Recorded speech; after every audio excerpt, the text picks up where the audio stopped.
Go ahead, Bob. Go ahead. Brandon, did you ever look at a map of Antarctica? Yes, of course. Great. Where's Little America? Well, I couldn't point it out. I have to look at the map. Why? Okay, well, if you look at Little America, and you go from Little America to the South Pole, the second half of Antarctica is on the other side of the South Pole, and it's actually larger than the continental United States. Just thought I'd clear that up for you. So you think he was talking about Antarctica when he said past Antarctica, there's more land? Past the South Pole. Past the South Pole. So that was newsworthy to say, oh, the Antarctica doesn't end at the South Pole. There's another side to Antarctica. The South Pole's actually in the middle of it. You think they didn't know that? No, his point was that there was a tremendous amount of land down there that could be exploited for resources. It was, because he was talking about piles of all kinds of stuff, and exactly. That sounds like an ad hoc explanation. Can you give us a kind of reference for why you think that?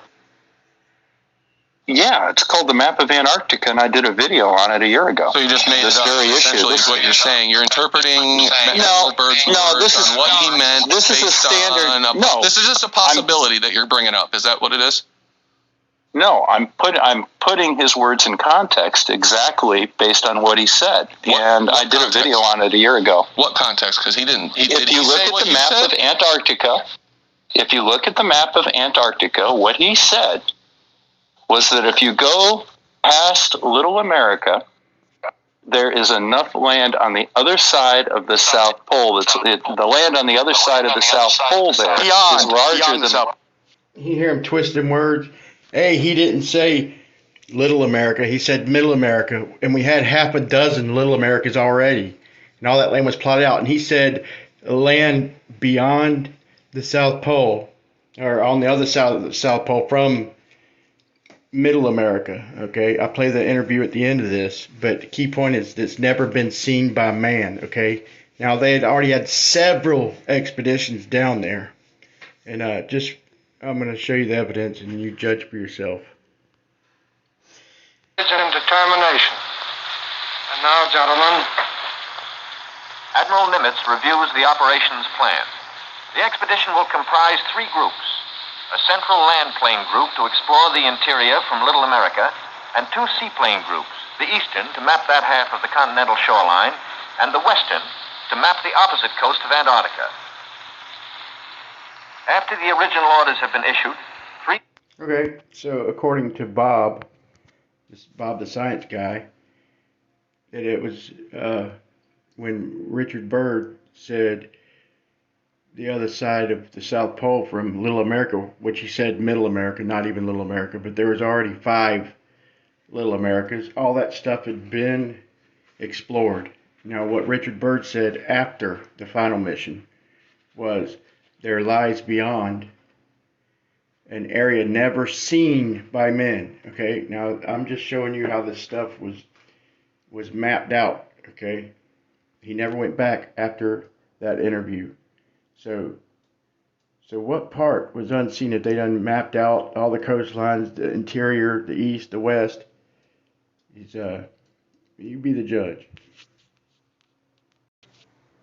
Bird, you've been to both the North Pole and the South Pole.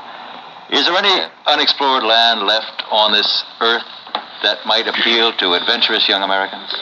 Yes, there is. And not up around the North Pole, because it's getting crowded up there now, because they find out it's really usable, not only to live in, but militarily. But strangely enough, there's left in the world today an area as big as the United States that's never been seen by a human being. And that's beyond the pole, on the other side of the South Pole, from Middle America.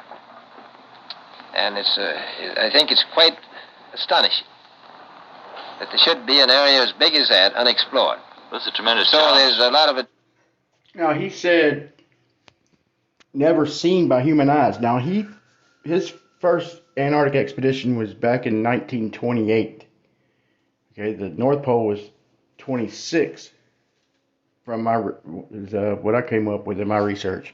And from 1928 to 1930, they did expeditions down to Antarctica, and then they started going back. Now, unless he did any after high jump, then it doesn't make sense, because he says never even seen by a human before on the other side of the South Pole from Middle America, not Little America. But besides that, they never went back after high jump. Okay, they were talking about it and they never went back. So you see where they already explored the interior, all the extras east and west, and all this. They did several expeditions, and but then he finds a land beyond the South Pole, bigger than the United States. You can't claim that he's speaking of the same continent that they already mapped damn near completely. But you be the judge.